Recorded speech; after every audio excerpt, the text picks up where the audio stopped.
My husband's ex made him believe that I was pregnant with my stepbrother's child. So he asked me for a divorce or an abortion. But after 10 years he wants to see his child, and I have bad news for him. My husband's ex completely manipulated him into believing that I was cheating on him, but it gets much worse. She convinced him that the person I supposedly cheated with was my stepbrother, and that I was pregnant with his child. I would never be unfaithful to him, let alone with my stepbrother. He didn't believe me, so I ended up leaving him. But now he wants to see his child for reference, and also for me, because I'm not going to use real names here, and want to keep track of the fake names I choose. The people involved in this story are as follows: me, 35 years old, Grant, 38, my current husband Sebastian, my stepbrother Ezra, my ex-husband Kathy, in her 30 seconds. I don't know her exact age, as was ex-wife before we met.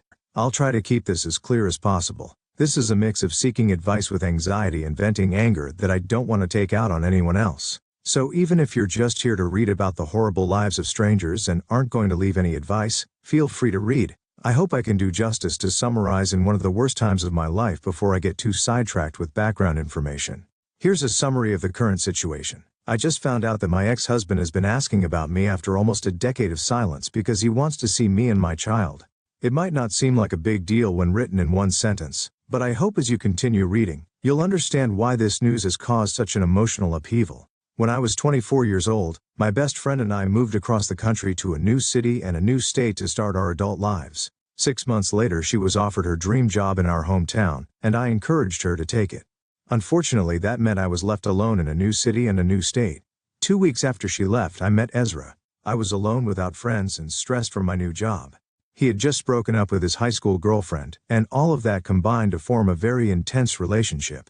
A few weeks after meeting, he was practically living in my apartment, and I was convinced he was the love of my life. He was in his last semester of college after changing majors several times, and was ready to start working at his father's engineering company half an hour away from the city. Maybe I was starting to see a future in that city. Now looking back, cracks were evident from the beginning. Hindsight is much clearer than foresight, and so when his graduation arrived and his ex-girlfriend showed up with his mother, I simply smiled, introduced myself, and tried to make a good impression on his family. Cassie was practically a family friend, which was expected, considering how long they had been together before the breakup. But she was basically the classic girl next door. Their mothers were best friends, so they grew up together, and I was told that the day they started dating was the best day of Ezra's mother's life. Still, I was young, naive, and in love, so I put up with it, sat next to her, and did everything I could to get along with his mother. She never fully accepted me, but I never stopped trying. Casey became a constant presence in my life from that moment on. Ezra told me it was hard for him to cut contact with her because their families were so close. So I tried to understand. It didn't matter that she clung to his arm at every event or called him by every affectionate nickname in the book. We'd come home to our apartment because it quickly became our shared home. And he'd tell me he loved me, and I believed him. He simply didn't want to hurt his family by cutting Casey out. How could I complain when I loved my own family with all my heart? I would do anything for them. So I could understand that he wanted to protect his mother's feelings. 8 months into our relationship, he proposed to me. I now know he did it the same day. He found out that Casey had a new boyfriend. At the time, though I was blinded by love and happily accepted, even though there was no ring, I thought he wanted to propose so much that he couldn't wait to get one. A year later, I was walking down the aisle, happy to marry him. Back then, I thought my wedding to Ezra would be the best day of my life. I hadn't seen my family in months, and suddenly they were all in the same room celebrating my husband and me. I was so excited to catch up with them and introduce them, considering that until that point, the only family member of mine Ezra had met was my stepbrother who had visited me a few months earlier. That I didn't even care that Cassie showed up in a white dress or danced almost as much with him as I did. Afterward, I excused it, thinking that Ezra was just celebrating this special day with his lifelong friend. After all, I had danced with my best friend and my stepbrother, the two people closest to me besides Ezra. That's what I did throughout my entire marriage to him. I ignored the warning signs and justified his actions, especially when it came to Casey. That should have been a huge red flag. For 2 years I made excuses every time Ezra prioritized his ex-girlfriend, whom he privately called obsessive and crazy, among other insults. When no one else could hear, I ignored every time his mother compared me to Cassie. I turned the other cheek every time Cassie made a snide remark disguised as a joke or helpful advice. At the end of the day, Ezra was all I had, right? All the friendships I had made in that city were related to him or us as a couple. Every family connection I had was through him. My family lived in another state hours away, and Ezra was never willing to make that trip. He was all I had. Then I got pregnant to clarify. There was no abuse or anything like that in a way that would have been easier to explain to my family and friends. What finally made me open my eyes and realize how much Cassie influenced his life was the fact that he truly believed I was pregnant with my stepbrother's child. Take a moment to process how absurd that is. Ezra genuinely thought the baby I was carrying wasn't his, but that I had cheated on him with Sebastian, my stepbrother, since I lived in another city, far from home. And our relationship before marriage hadn't been that long. Sebastian and Ezra had only met once before the wedding when Sebastian visited me early in the relationship. The second time they met was at our wedding a year and a half after we got married. I flew back to my hometown to celebrate my mother's 60th birthday. Ezra didn't want to join me on that trip. A month later, I found out I was pregnant. I thought Ezra would be happy. He had always talked about wanting a big family with lots of children. We had friends and family ready to support us. But instead of being happy, the first thing he said was, "She said this would happen." It's been almost 10 years, and I still remember it with total clarity. I was completely confused. The only explanation he gave me was she warned me and I should have believed her instead of being happy. He left the apartment that same night and didn't answer any of my calls or messages. When he returned the next morning, he gave me two options: abort or divorce. To save you the details, when I finally managed to get him to explain what was happening, it turned out that Casey had been filling his head with lies. Apparently, during our wedding, she convinced him that Sebastian and I were behaving inappropriately for step-siblings, that we were too close to affectionate. According to her, the way we hugged, how we posed in family photos, and how we spent time together at the reception were too intimate, almost romantic. She even told him that I had likely moved to our city because I was heartbroken after Sebastian got a girlfriend.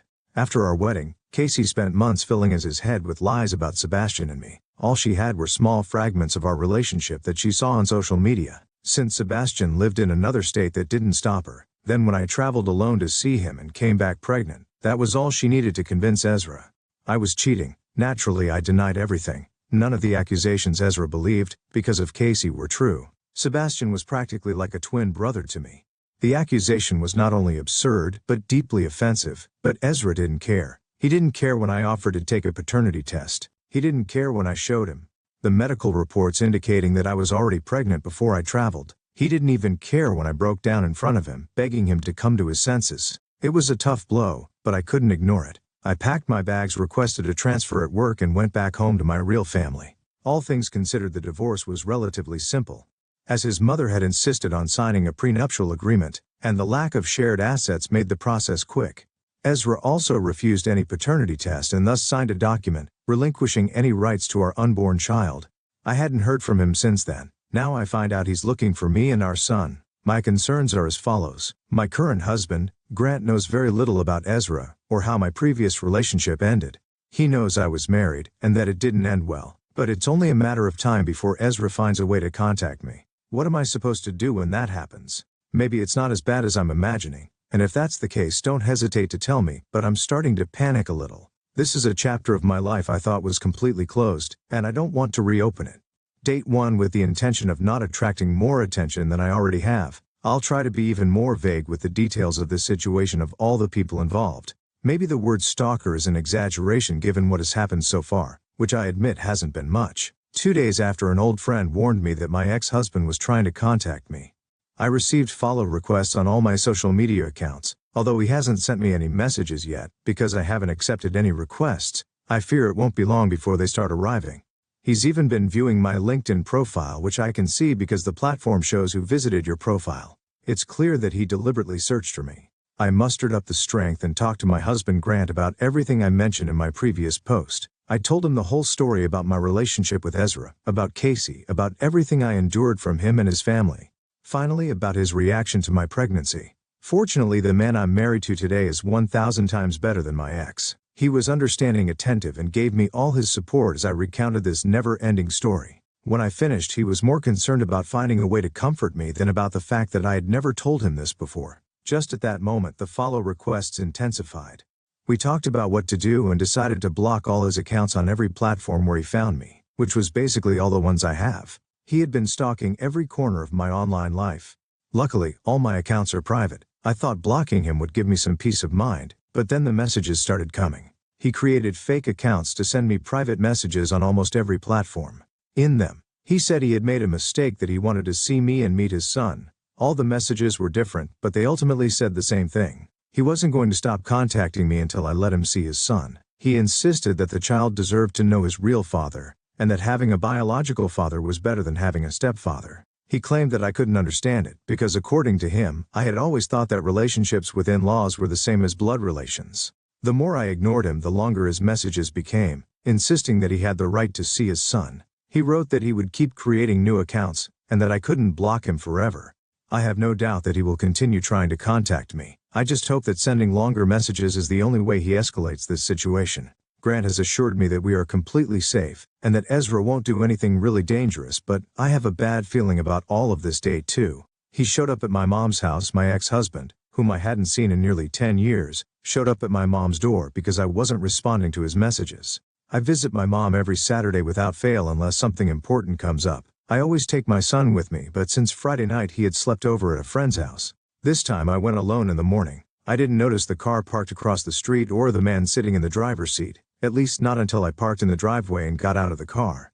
That's when he also got out of his car and walked toward me. Understandably, I was shocked and afraid when I saw a man standing next to me, but when I recognized him, the fear didn't go away.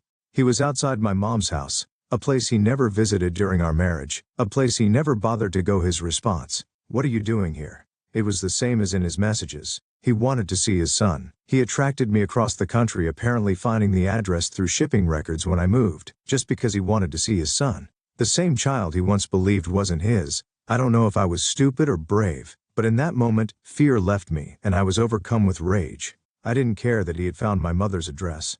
I didn't care that we were in the middle of a neighborhood known for its nosy neighbors. I didn't care that I was alone with him for the first time since our marriage ended. I yelled at him with everything I had inside me, throwing every single thing he had done during our relationship in his face. His only defense was that Casey had manipulated him.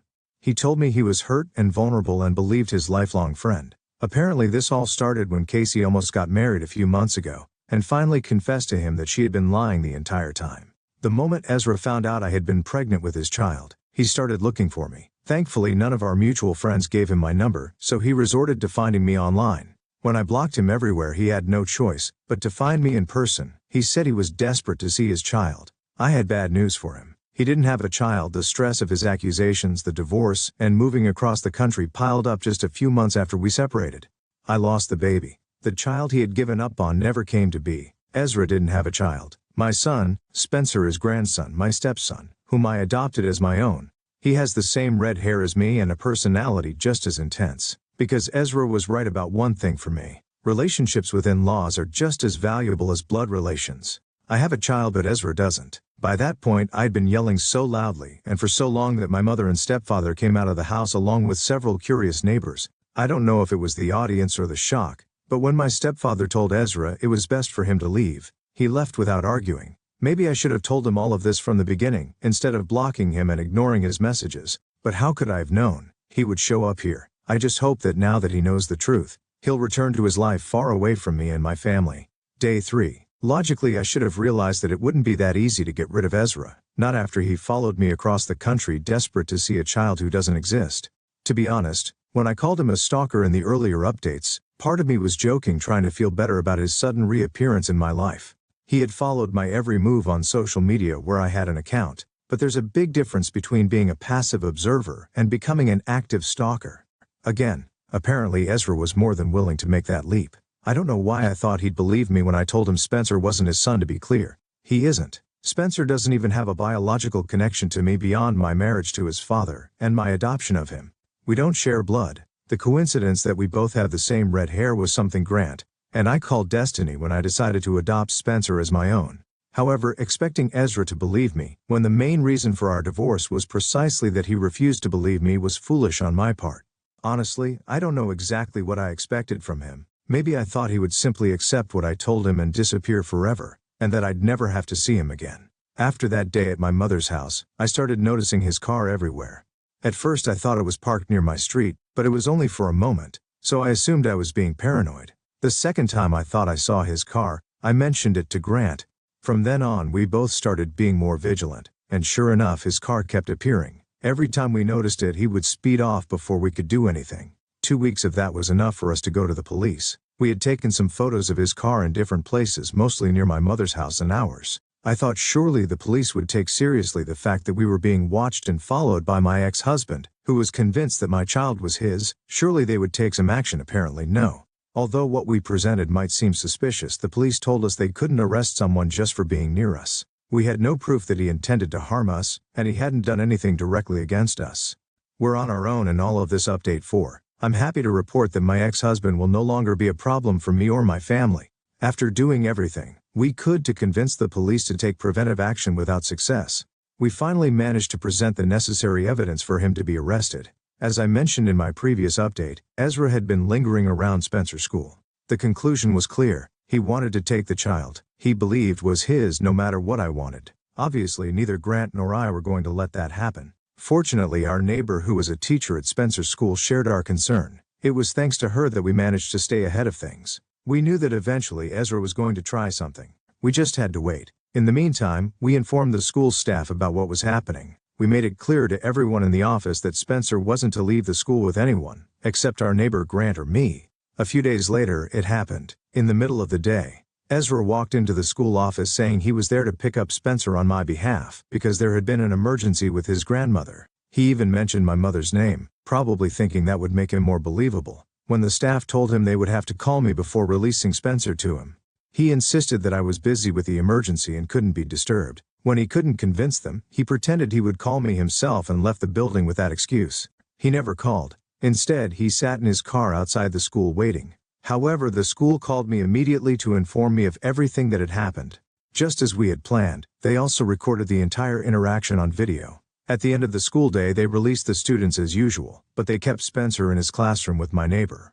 It was then that the police, with the video in hand, arrived to arrest Ezra while he was in his car. Inside the car, the police found 2 plane tickets to his home state along with high-powered sedatives. They believe his plan was to use that medication on Spencer to take him away. Ezra was arrested and will remain in custody until his trial, where he will face charges of conspiracy to commit kidnapping, endangering a minor, and any other charges they may add. Finally, our nightmare is over. Update 5. It's been months since my last update. Ezra is in prison. I'm not going to detail all the exact charges against him, because I don't want anyone to be able to discover his real name and track me through this. But I can say he will be in prison for several years, although I would prefer he stayed there forever. The charges include the ones I mentioned in the previous post along with a few additional ones. Somehow he got away with some charges which makes no sense to me, but as long as he's behind bars I don't care. He tried to justify the sedatives by saying they were his, which was true because he had a prescription. He had been taking them after he found out the truth. Still, the plane tickets and the whole thing were so disturbing that he might have thought of using them. In addition to that, we now have restraining orders against him for Grant, Spencer and me, and he will never be able to approach Spencer School without being arrested. During the trial, an official paternity test was conducted that proved once and for all that Spencer is grandson. My medical records were also presented with my consent, confirming that I had a miscarriage a few months after my separation from Ezra all those years ago. Ezra did all of this to end up in prison for absolutely nothing. And do you know what the cherry on top is? Cassie. She showed up at the trial and made a huge scene pretending to be devastated because Ezra was going to jail shortly after her husband publicly left her. Apparently she had been constantly posting on social media in support of him. In her last post, her husband commented that she was free to go support him in prison since she refused to stop talking about him. Some friends from the city have told me that her divorce is already in process. I blocked Cassie and all of his acquaintances on every platform I could think of. I've cut off any possibility of running into them again. Date 6. Cassie and Ezra were together, which many people suspected in the comments, and I won't deny that I did too. That's why she almost ended up getting divorced. I don't know if their relationship started while Esther and I were still married before we got married or after our separation, but what's clear is that she had always wanted to go back to him. The good news for her is that now she'll be able to enjoy conjugal visits in prison and won't have to hide from her husband while she does her thing with Ezra. Obviously it won't be as glamorous as doing it in a fancy hotel, but not everything in life is perfect, right? The funniest part is that I found out about all this because Casey reached out to me via email. Yes, she had the audacity to send me a message full of insults and hurtful comments, as you can imagine. Basically, she tried to rub it in my face that she had won, because in the end, thanks to the lies she put in Ezra's head, she ended up with him. I was very tempted to respond and tell her she shouldn't feel so proud, because all she got was a pathetic loser. But the truth is, I wanted to be the more mature person in this situation. That's a lie, I told her. After sending her my response, I blocked her. I imagine she must have sent more emails full of inappropriate things. But luckily for me, no one is going to read them. What a tragedy, right? Anyway, although I could have taken the high road in the end, I couldn't resist having that last word. Sometimes being a little immature is the best therapy. Update 7. I just found out something. I'm sure will leave you all speechless, and I couldn't wait to get home to write it here. Ezra has been beaten up in prison. Don't worry. If any of you feel sorry for that gentle soul, he's out of danger. But from what I've been told in prison, they don't look kindly on men who try to kidnap children. So he received a special welcome to make it clear what they think of someone like him. No matter how much Ezra has tried to play the victim all this time, the rules inside prison are very different. There, his attempts at manipulation and his superior attitude mean nothing. And it seems he has learned that the hard way.